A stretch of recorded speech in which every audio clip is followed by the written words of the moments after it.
dia, boa tarde ou boa noite. Esse é o canal Guerras Mundiais e antes de começar a falar sobre o tema específico de hoje, eu gostaria de pedir desculpas sobre algumas falhas de iniciante que ocorreram no vídeo anterior, como por exemplo barulhos externos, que a gente tenta abafar de todo jeito, a gente tenta fazer de todo jeito com que esses barulhos desapareçam do áudio ou que não ocorram, mas quem mora em ambientes de casas com vizinhos, que tem animais fazendo barulho, gato, cachorro, seja lá o que for, acaba que passa por essa situação. Me pediram também para fazer um vídeo no celular, deixar a webcam para lá e tentar fazer vídeo no celular, porque o áudio sai com um som maior. Então a partir de agora eu vou tentar fazer esses vídeos pelo celular e ver se dá certo. Quanto aos sons externos, eu estou tentando ao máximo, né? Hoje é um dia que está ventando muito, tem barulho lá fora, tem os vizinhos escutando músicas bregas, mas eu vou tentar ao máximo com que o foco seja aquilo que eu esteja a falar no caso. O tema de hoje especificamente é Gavrilo Princip. No caso, o homem que teria deflagrado a Primeira Guerra Mundial na história da humanidade. A questão é, será que ele deflagrou realmente essa guerra? Será que essa guerra já estava ou não planejada? Vamos fazer algumas análises e ver se o Gavrilo ele é realmente um vilão ou se é um herói, ou se no caso ele é um herói como em 2014 na Bósnia ele recebeu até uma estátua como símbolo da luta pela liberdade dos bósnios e é cultuado como um herói nacional, aqui como no Brasil Tiradentes ou nos Estados Unidos o George Washington e assim por diante. Então Gavrilo lá ele passou a se tornou, né, a figura importantíssima para os bósnios e os sérvios em geral também reclamarem, né, ou acreditarem em sua liberdade, né, lutarem pela sua liberdade. Em primeiro lugar, gostaríamos de falar um pouquinho sobre o pré-Gavrilo, né? O que é que ocorreu para que Gavrilo, nome difícil de falar, ele no caso se revoltasse, entrasse de vez na luta, na causa, na tentativa de libertação da Bósnia. Primeiro a gente tem que lembrar que antes da Primeira Guerra Mundial, principalmente a Europa, em grandes impérios, ainda não existiam estados nacionais, países, nações. Existiam grandes impérios governados por velhos e déspotas monarcas. E o Império Austro-Húngaro, que era uma amálgama de vários países que hoje, né, são vários países da Europa, era mais um desses impérios que existiam no continente europeu, né? Hoje, se a gente repartisse o Império Austro-Húngaro, sairia a Áustria, a Hungria, né, bem claro, sairia a Romênia, sairia a República Tcheca. Vou botar uma imagem já que mostra mais ou menos o tamanho e os países que compreendiam esse Império Austro-Húngaro.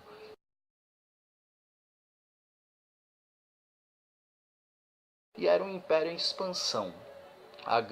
O grande desejo desses países era estar em expansão, em crescimento. O que levou em 1908, né, já desde o século XIX que já estava decidido isso, desde 1878, mas em 1908 o Império Austro-Húngaro simplesmente anexa a Bósnia, que é a terra do Gavrilo, ao seu território. Então a Bósnia deixa de ser um país livre e se torna apenas uma província do território da Áustria-Hungria. Até aí a questão bem clara. Logicamente, quando você anexa uma terra que não é sua, quando você controla uma terra que não é sua, você acaba gerando inimigos, né? Você acaba gerando pessoas que não gostam daquilo ali, daqueles que tomam a sua terra. E Gavrilo, que era um garoto de 19 anos, um estudante de 19 anos, né? O mais amaldiçoado de todos os estudantes da história, ele simplesmente resolve fazer com que aquilo mude.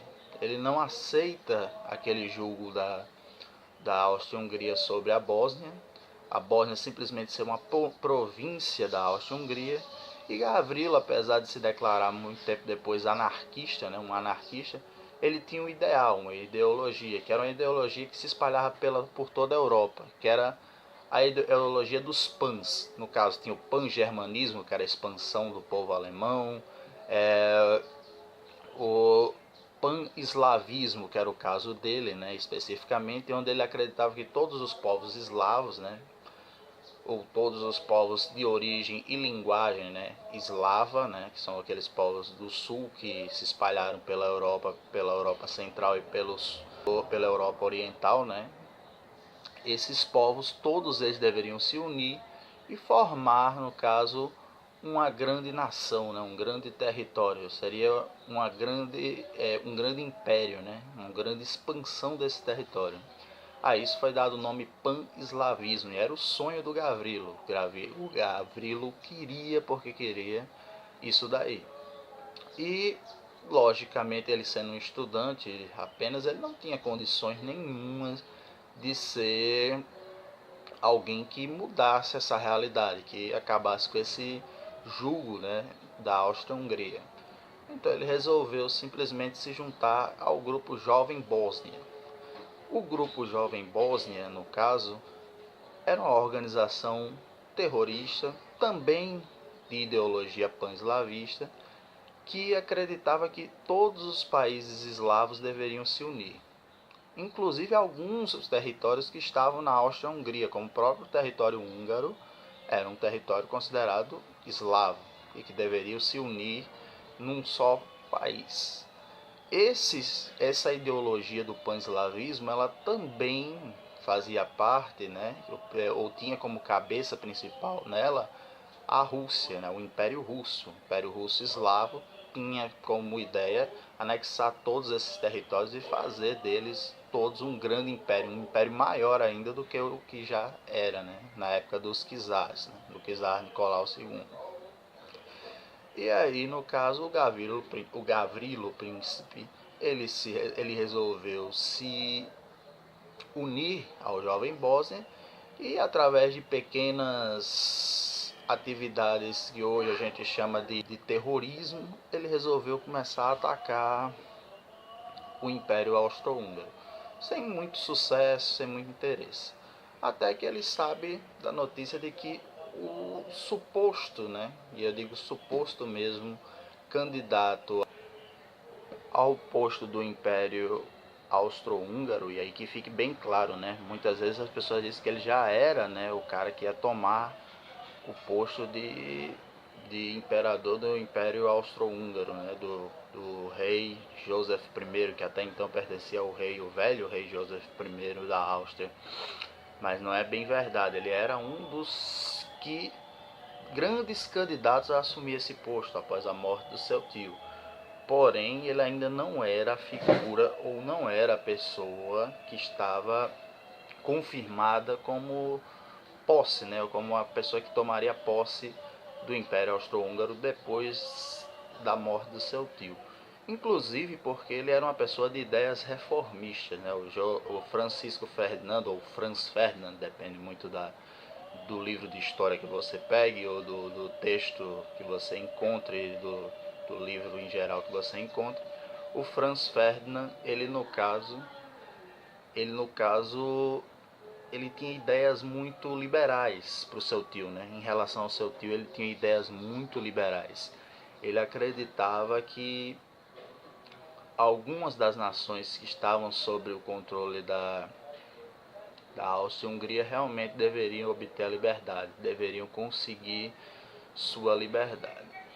E isso levou, inclusive, ao seu próprio tio a não gostar muito dessa ideia dele ser seu sucessor no trono quando viesse a falecer. Os generais do Império Austro-Húngaro também não iam muito com a cara do Francisco Ferdinando. Então, para o tio do Francisco Ferdinando, ele era mais um postulante ao seu trono, mas que não era uma figura das mais queridas ou das favoritas. Mas o Francisco Ferdinando, casado com a duquesa, que também não era das mais prediletas do rei Joseph I, a Sophie Chotet, eles resolvem dar um passeio pela Bósnia, logo pela Bósnia, um local de extremo perigo, né? Um barril de pólvora na Europa, né? Porque várias facções nacionalistas queriam, já começavam a crescer, não só na Bósnia, mas com várias outras partes da Europa, encerrar com essa ideologia de impérios no planeta e formar suas próprias nações.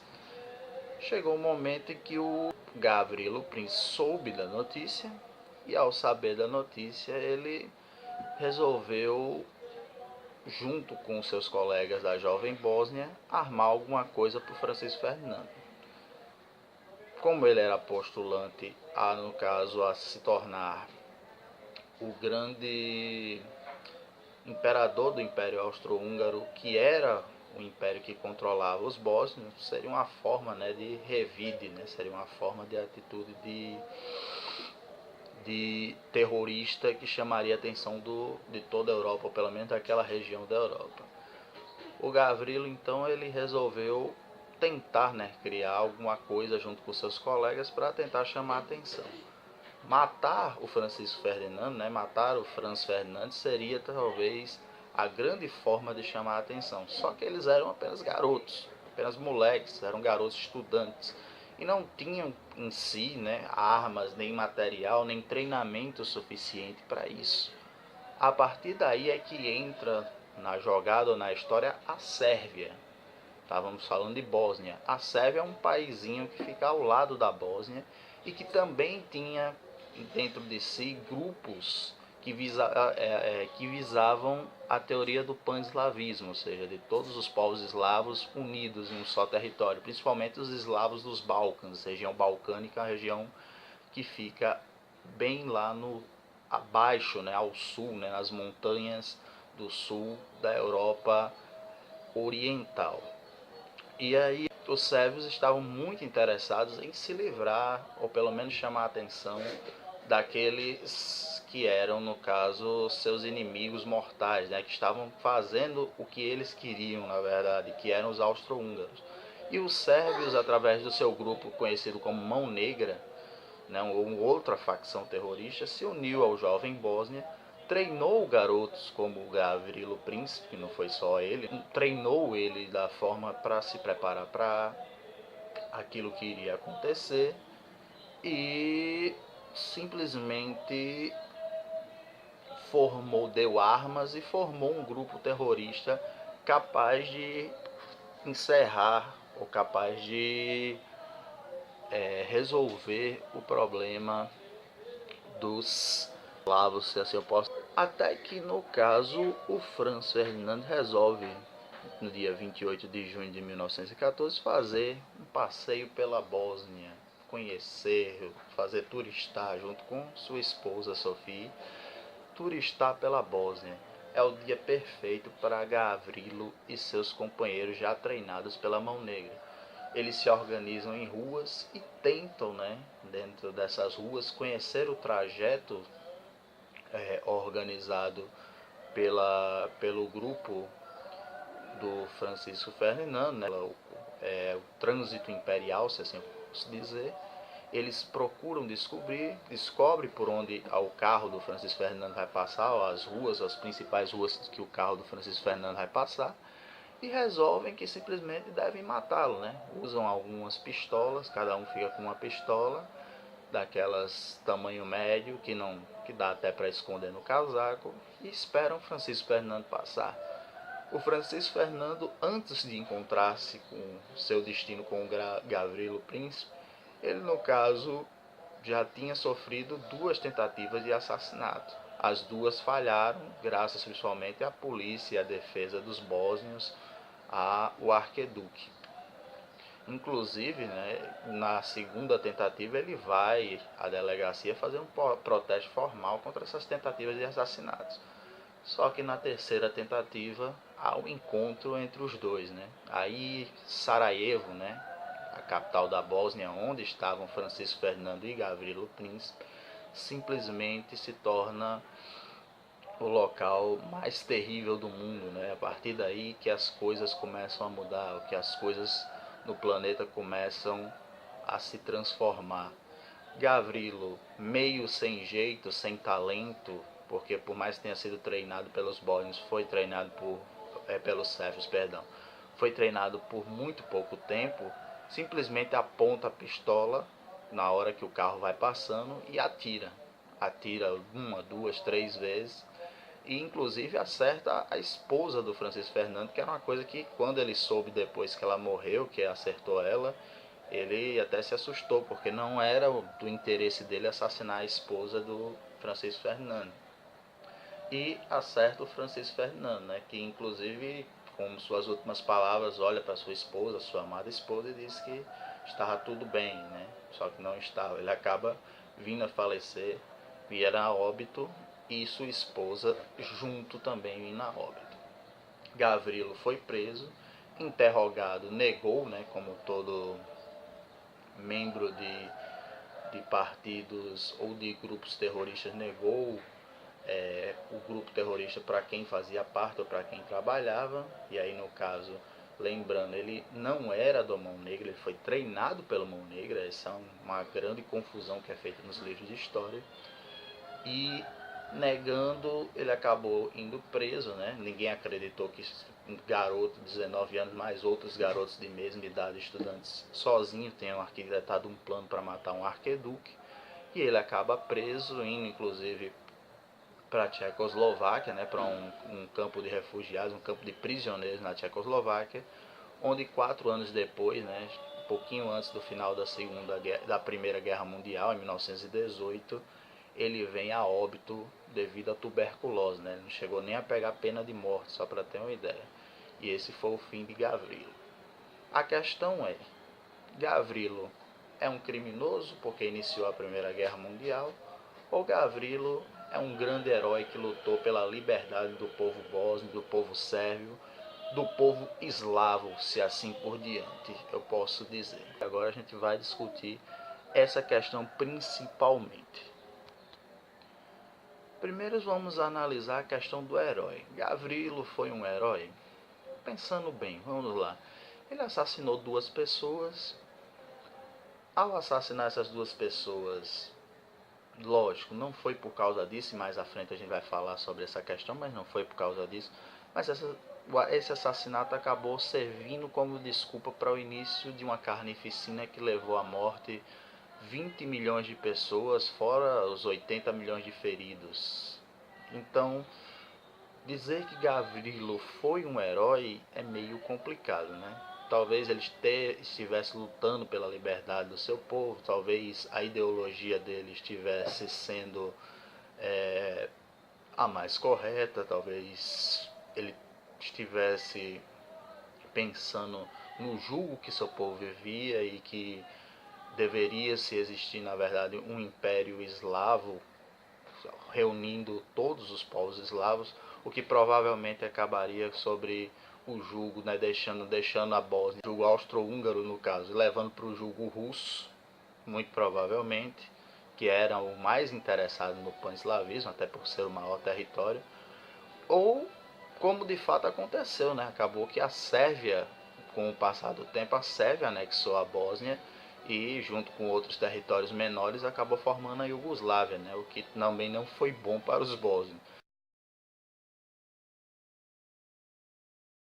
Então, no fim das contas, a atitude de Gavrilo, ela culminou em algo que não foi bom, em algo que não resolveu o problema dele, nem dos bósnios, nem de ninguém.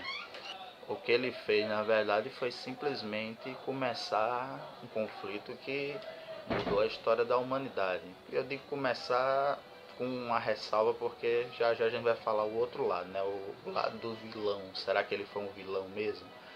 Então, a princípio, o Gavrilo Príncipe, ele não foi herói, né? Porque, na verdade, a ideologia dele, ele tentou livrar o povo, ele teve até a boa intenção de tentar livrar o povo bósnio, mas dentro da ideologia dele, ele acabou abrindo espaço para uma grande guerra mundial e depois para o surgimento da Iugoslávia, que para a Bósnia em si, né, a Sérvia controlando a Bósnia, também não foi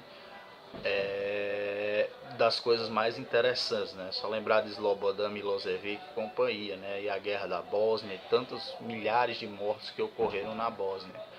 E lembrando que, a princípio, né, a guerra começou por esse assassinato em Sarajevo, na Bósnia, mas de fato ela se deflagra entre o Império Austro-Húngaro e a Sérvia, que era o maior interessado na Bósnia se livrar do Império Austro-Húngaro. Então, tanto é que o Império Austro-Húngaro pede para invadir a Sérvia para buscar, para descobrir policialmente quem foi a pessoa que matou Francisco Ferdinando, qual foi o grupo, qual foi a organização, e a Sérvia simplesmente disse que não é membro ou que não é nenhuma província do Império Austro-Húngaro e se recusa a isso. Ao se recusar, começa, no caso, a Primeira Guerra Mundial, né? Ou dá-se início à Primeira Guerra Mundial. Então, no caso, Gavrilo, príncipe de herói, não teve nada, né? Apesar de algumas pessoas o considerarem assim. Já a parte do vilão. Seria Gavrilo Príncipe o vilão, o grande, malvado, cruel, iniciador, causador, né? Falar direito, falar bonito, da Primeira Grande Guerra Mundial? Aí também me vem outra questão. Eu acho também que não. E eu vou explicar por quê. Pois bem, o Gavrilo malvado. Eu refleti muito sobre isso, lendo muitos livros. Primeiro, demorou-se um mês para que, no caso, o Império Austro-Húngaro resolvesse tomar alguma atitude, né? Sinal de que o tio dele, né, o tio do Francisco Ferdinando, depois do assassinato, ele não estava muito preocupado, estava muito triste pela perda do sobrinho, não, na verdade. Até pelos fatos que eu disse, que o sobrinho tinha ideologias de libertação nacionalista bem maiores ou bem desinteressantes a seu tio. Então, no caso, não foi muito interesse, não foi muito por isso que ocorreu a Primeira Guerra Mundial.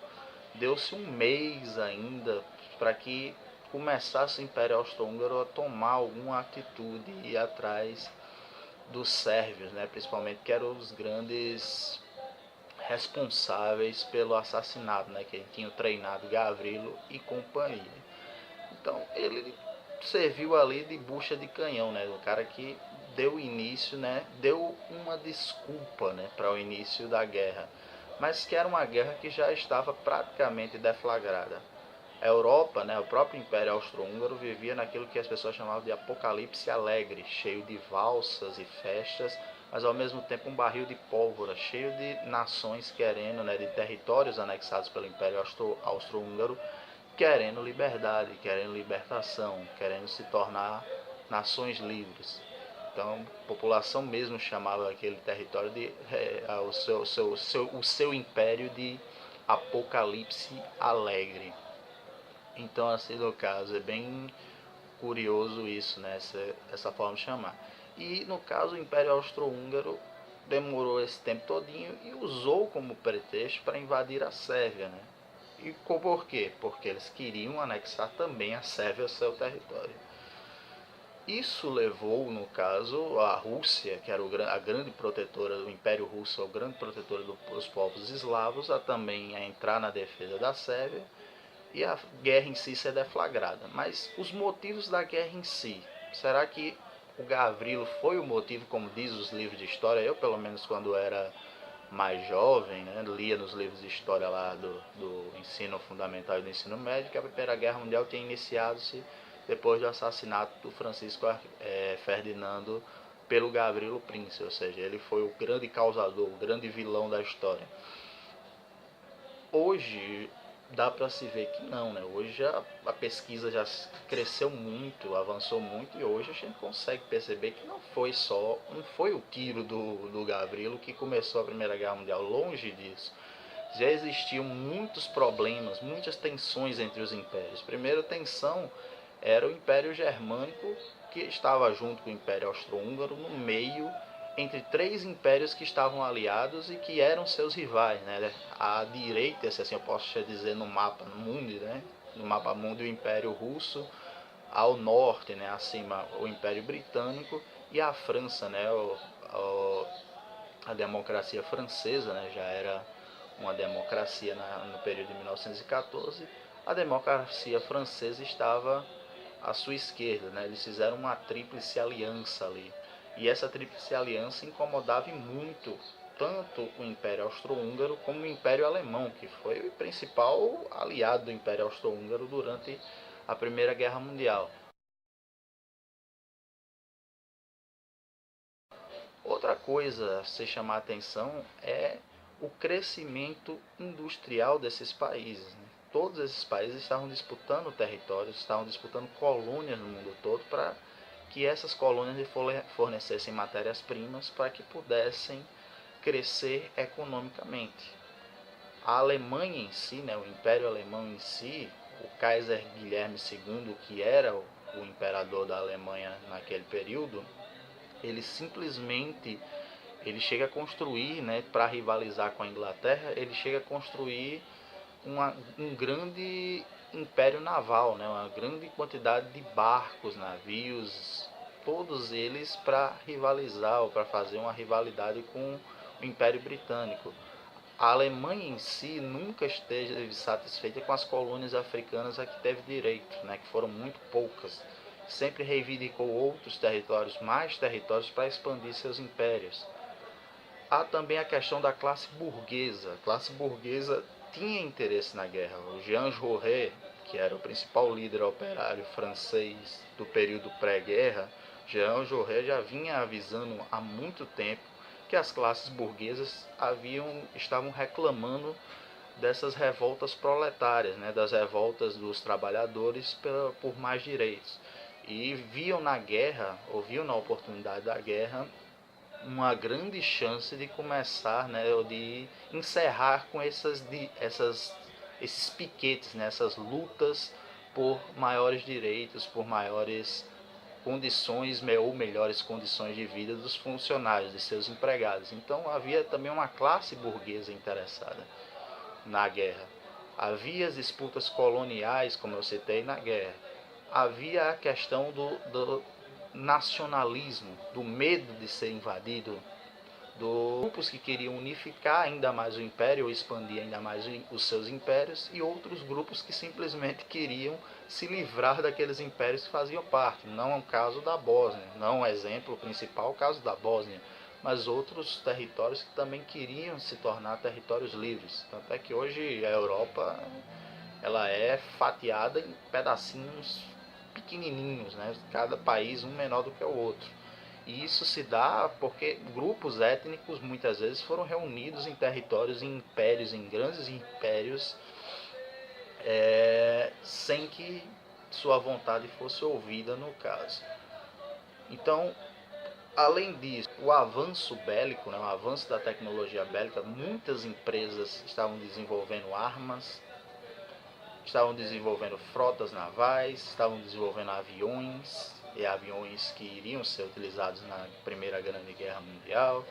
Já começavam a protótipos, as cavalarias já não eram tão importantes como eram nas guerras do século XIX, né? Ou seja, os cavalos, homens montados em cavalos com espadas, já não eram tão interessantes. A tecnologia de obuses ou canhões já tinha crescido muito, metralhadoras. Já no fim da Primeira Guerra Mundial surgem os primeiros tanques, né? Apesar de lentos e fracos, já surgem os primeiros tanques de guerra que vão servir na Segunda Guerra Mundial.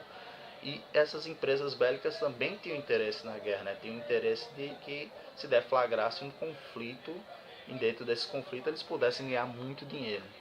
Então era uma guerra que já estava planejada. Ela iria acontecer mais cedo ou mais tarde, daí ninguém sabe ao certo, porque havia muita gente interessada nessa guerra. Grupos nacionalistas demais, diversos. O grupo Mão Negra, né, sérvio, era só um. Mas existiam vários outros grupos nacionalistas querendo liberdade. Na Inglaterra mesmo, o Império Britânico sofria com o problema da Irlanda do Norte, né? Da Irlanda, que depois acabou parte dela se separando, né? E sobrou apenas para o Império Britânico, desculpa aí, a Irlanda do Norte, no caso. Então, várias outras coisas estavam envolvidas naquela Primeira Guerra.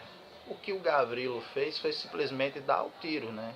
Dar o estopim para a guerra. Então, para mim em particular, né, isso aí vai minha opinião, e aí quem acha que não pode comentar aí embaixo, pode criticar aí embaixo. O Gavrilo ele é responsável pela morte de 2 pessoas e ponto final. Mas a guerra em si, né, cruel, ele ser o malvado, o vilão iniciador da grande guerra mundial, né, da guerra que levou à morte de milhões de pessoas, isso ele também não foi, porque já havia um interesse muito grande que essa guerra existisse. Já havia mais de 50 anos que não ocorria uma guerra no continente europeu, né? Eles viviam em paz. Então, assim, há mais de 50 anos que não ocorria um conflito, o que levou a que, inclusive, quando iniciasse essa guerra, né, as pessoas achassem que fosse algo bom, que fosse algo legal, né, ir para a guerra, né, porque eles só tinham nos livros de história aquelas histórias de batalhas, grandes batalhas, belas batalhas, né, e 4 anos depois eles vão ver que a guerra em si não é tão legal assim. Então o Gavrilo em si, no caso, nesse ponto, ele para mim ele é inocente.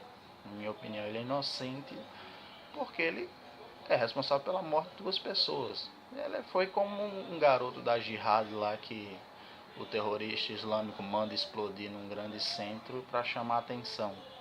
E simplesmente isso, né? Ele serviu como isso, como boi de piranha. Apenas o tiro dele foi a desculpa para o início de uma guerra que já estava confirmada, que já estava declarada, e que, fazendo analogia de novo com a jihad islâmica, né, com os árabes e grupos terroristas, eles querem declarar o Ocidente, mas o Ocidente se nega a ter uma guerra direta, né, com o mundo muçulmano, e sim apenas com esses focos, com esses grupos. No caso de Gavrilo, não. No caso de Gavrilo e da Mão Negra em si, da Sérvia em si, a Áustria-Hungria estava interessada em guerra, como toda a Europa estava interessada em guerra, cada um por seu interesse. Então as classes burguesas estavam interessadas na guerra, os movimentos nacionalistas estavam interessados na guerra, não à toa o Jean Jaurès, que era o maior pacifista que lutava pelo fim da guerra, ou pelo não início da guerra, foi assassinado por um nacionalista que acreditava que na guerra eles iriam conseguir libertar seu território.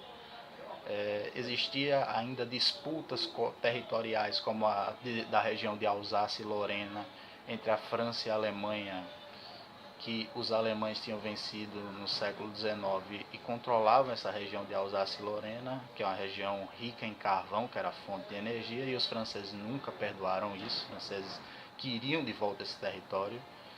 E as disputas coloniais, as disputas por matérias-primas, as disputas por territórios, o crescimento industrial e principalmente o crescimento bélico foram os grandes responsáveis pelo início dessa Primeira Guerra Mundial. O tiro de Gavrilo foi apenas um tiro que matou 2 pessoas e que serviu apenas como desculpa, né, como pretexto.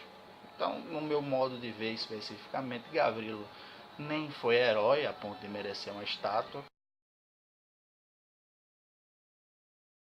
porque no fim das contas, por mais que não fosse essa a intenção, ele acabou gerando uma desgraça muito grande para a humanidade. Mas ele também não foi um vilão que pintam em alguns livros de história. Longe dele ter sido um vilão que pintam nos livros de história. Ele foi um cara que idealista, inocente, ainda jovem, muito jovem, foi na onda daqueles que o controlavam e simplesmente deflagrou, né, deu um tiro que serviu como desculpa para a deflagração da Primeira Guerra Mundial. Como eu disse, um mês depois é que o tio do Francisco Ferdinando, o rei Joseph I, foi pensar, decidir, e com muita pressão da Alemanha, que queria começar essa guerra também, ele foi decidir se invadir a Sérvia, e aí a Rússia, no caso, por sua vez, já foi defender os sérvios. A Rússia tinha como aliados alemães e franceses, os franceses nunca gostaram dos alemães, e aí começa a Primeira Guerra Mundial, e pelo menos na Europa, né, e depois ela vai se estourar no mundo todo. Então, entre herói e vilão, Gavrilo fica no meio termo, né? Ele é apenas um peão dentro de um jogo de xadrez enorme, gigante, no qual ele não passou de uma peça que foi útil naquele momento para se deflagrar. Se não fosse com ele, provavelmente a guerra deflagraria-se com outra pessoa, ou com outro evento, ou com outro acontecimento, porque ela já era de interesse de muita gente, de muitos grupos, e não só grupos de elite, também grupos de população mais pobre. Gente, antes de mais nada, gostaria de pedir desculpas por algum erro de fala, né, no momento de falar alguma coisa, saiu travado. Ainda estou me acostumando a essa coisa do vídeo, não sou acostumado com fazer vídeos, são os meus primeiros vídeos. Peço desculpas pelo barulho que eu sei que vocês vão ouvir atrás de forró, de música de forró. Infelizmente hoje é um péssimo dia para gravar, mas eu estou tentando, mas infelizmente os vizinhos hoje resolveram ouvir forró e encher o saco. Não que o forró seja um saco antes que algum forrozeiro venha criticar, mas em si, né, o barulho atrapalha quem quer ouvir ou quem quer entender aquilo que a gente quer passar. Então, queria pedir desculpas já de antemão nessas duas coisas, e com o tempo a gente vai aprimorando, com o tempo vai ficando melhor, cada vez melhor, e a intenção do canal é essa, a gente sempre mostrar coisas novas, opiniões, fatos, comentar, uma aula, uma mini aula de algo que corresponda às grandes guerras mundiais. No mais, um abraço para vocês, valeu e até o próximo vídeo.